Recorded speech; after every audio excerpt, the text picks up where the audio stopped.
Just last summer, Botswana, the current leading producer of diamonds in the world, found their largest diamond yet.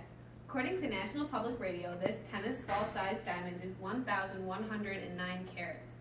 It is valued about $70 million. Diamonds have always had this effect on people. They just seem to draw them in. This is understandable though, because who doesn't like to look at a big, bold, and shiny diamond? The country of Botswana has changed economically because of the diamond industry. Botswana used to be a poor country, but after the discovery of diamonds, multiple mines were made and their economy began to grow. Botswana used to be one of the poorest countries in Africa. It is a landlocked country that is arid and has limited economic potential. According to De Beers Group, the climate is prone to drought and disease, causing problems with their agriculture. In the 1960s, there was a devastating drought that destroyed over one-third of their national cattle herd, which actually led to many workers leaving the country. Up until 1966, Botswana was under the control of Britain. The country's finances were heavily dependent on the foreign aid from Britain. CNN states that the first discovery of diamonds was in 1967. However, it took Botswana about 15 years before they became one of the top producers.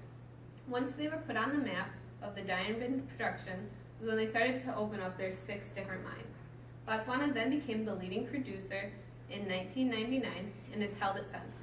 Jwaneng and Orapa diamond mines are ranked number 1 and 2 in the world, and they are both located in Botswana. If you look here, you'll see Jwaneng is on the left and the Orapa mine is on the right. These mines are some of the best because instead of having the diamonds spread out and just a few layers down into the ground, they're very deep. As you can see by the pictures, they go very far down into the earth. In 2015 alone, Jwaneng made $2.4 billion and Orapa made $1.2 billion. The Jwaneng mine was opened in 1982, which is one of the main reasons that Botswana was shifted from one of the poorest countries in the world to one of the richest in Africa. This mine is said to be one of the most important assets to the country, and that's because of the 10.6 million carats found about each year. Not only does the country have the mines, but they also have factories near the mines where they cut and polish diamonds. This is a great way for the country can create jobs for them and keep more profit instead of having to send them out right once they find them. However, business has been struggling in the recent years. There have been an oversupply of cut and rough diamonds at retailers, which means that the manufacturers have to cut back, resulting in job loss, and many factories have actually had to close. Not to downplay the problems of Botswana economy it's still facing, that I'll mention later in this speech, but the country has overcome great strides.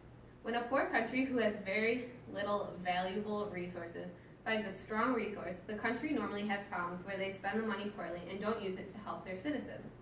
Also, when it comes to natural resources, there is always the problem that they're going to run out. Botswana, even though facing these same problems, has not done what most people do. When first coming into their profits, the government made decisions that the diamond money should be invested to schools, roads, and getting water to people's farms and homes. They also spent it to generally increase living standards.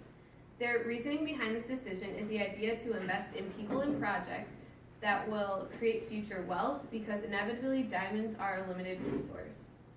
Along with improving living standards, they were able to decrease the amount of citizens living at or below poverty line, which was 50% in 1966 when they became independent, and they are currently at 19%, according to the U.S. Census Bureau. This is extremely impressive because the industry of diamonds is mainly a mechanical-based operation and doesn't allow for a lot of jobs for people. This leads us to the problems that Botswana's economy already is facing. So because of the 35% dependence on diamonds, the country could crumble if they were to run out of this resource. Botswana faces a big challenge to try and diversify their incomes. However, it will take a long time to get this dependence, and the government is working hard to promote other industries from coal to tourism. The United States, on the other hand, has a much different hand of production of diamonds. This is because there is no real mines located in the U.S. Geology.com states that once in the early 1900s there was a mine in Arkansas. However, it closed because there wasn't producing enough diamonds to support the cost of mining. And the mine is now used as a tourist attraction. The second one was in Colorado, which opened in 1996 and went till 2002, and this one had to close because of legal problems. Those were the only 2 mines ever in the United States. Yes, there are locations that have found diamonds or diamondiferous rocks that could be places where they could mine, but never enough to make the country do so. So while the United States barely produces any diamonds, it is one of the leading consumers. Many diamonds now in the United States have come from Botswana, and this is how the United States is able to support the economy there. In conclusion, the Botswana economy is greatly benefited from the diamond industry. Without this, the country would still be one of the poorest countries in the world. After creating important mines and creating jobs, the economy is growing.